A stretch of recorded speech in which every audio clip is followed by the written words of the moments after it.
नमस्कार, national media news agency में आप सभी का बहुत बहुत स्वागत है। मैं हूं आपके साथ भावना। चलिए रुक करते हैं आज की तमाम ताजा खबरों की ओर।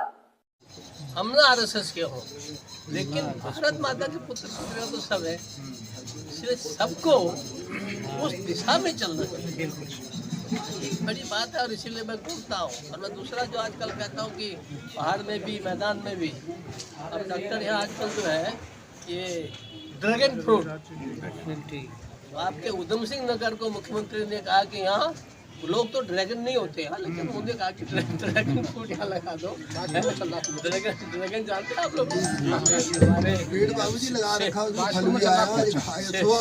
शेर से भी ज्यादा खतरनाक होता है ड्रैगन, दिखाया जाता है। चाइना का कहा जाता है, चाइना का ड्रैगन भारत का एलिफेंट ऐसे बोलते हैं।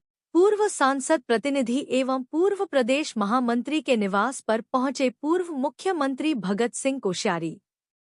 उत्तराखंड के भाजपा राजनीति गुरु के नाम से जाने जाने वाले उत्तराखंड प्रदेश के पूर्व मुख्यमंत्री, नैनीताल लोकसभा के पूर्व सांसद, महाराष्ट्र प्रदेश के पूर्व राज्यपाल भगत सिंह कोश्यारी अपने कुमाऊं दौरे के चलते आज जनपद उधम सिंह नगर के जसपुर विधानसभा क्षेत्र से जसपुर नगर सांसद प्रतिनिधि एवं पूर्व प्रदेश मंत्री भाजयुमो उत्तराखंड शीतल जोशी की निवास पर पहुंचे, जहां भाजपा कार्यकर्ताओं ने पुष्प वर्षा कर पूर्व मुख्यमंत्री भगत सिंह कोश्यारी का भव्य स्वागत किया। तो वहीं भाजपा कार्यकर्ताओं ने फूल मालाएं पहनाकर अंग वस्त्र ओढ़ाकर भी स्वागत किया गया। कार्यक्रम में मैं भगत सिंह कोश्यारी ने मीडिया से रूबरू होते हुए कहा कि मैं राज्यपाल पद के बाद राजनीति से संन्यास ले लिया और अब उत्तराखंड में भाजपा कार्यकर्ता के रूप में सरकार की योजनाओं को जन जन तक पहुंचाने के लिए सदैव प्रयासरत है। क्या कहा कोश्यारी जी ने, आपको सुनाते हैं। रहता है। हाँ, हमारे शीतल जी के घर पर आया हूँ, अलग विषय है। बाकी जसपुर तो रास्ता है, उसको छोड़ के हम कहाँ जाएंगे। यहाँ से जब भी निकलते कहीं किसी रेस्टोरेंट में बैठ जाते हैं, कार्यकर्ता आते हैं, वही चाय पी ली चल देते हैं। अब आज लोग कार्यकर्ताओं की इच्छा थी कि मुझे शहर से होके चलना चाहिए, वैसे शहर से आ गए। पुराने मित्र हैं, सब लोग साथी हैं, अच्छा लगता है, उनको भी अच्छा लगता है, मुझे उनसे भी ज़्यादा अच्छा लगता है। भेंट हो जाते हैं तो, और आप मिल जाते तो उसमें और सोने में सुहागा हो जाता है। सर, मैं आपको याद रखना चाहिए, जब मैंने राज्यपाल का पद छोड़ा समय से पहले, प्रधानमंत्री से मैंने कहा भैया बहुत हो गया, 17 साल तो मुझसे घूमते घूमते, अब मुझे थोड़ा पढ़ने स्वतंत्र आदत को लिखने पढ़ने घूमने की। तो इसलिए मैं राजनीति तो करता नहीं। जहाँ तक बिहार की राजनीति है, तो एक समीक्षक के नाते एक इतने दिन के लंबे अनुभव के बाद सबसे बड़ी बात क्या है कि कुछ लोगों ने देश को, राजनीति को व्यवहारवाद और जातिवाद में बदल दिया है कि दोनों ही चीज़ें प्रजातंत्र के लिए खतरनाक है।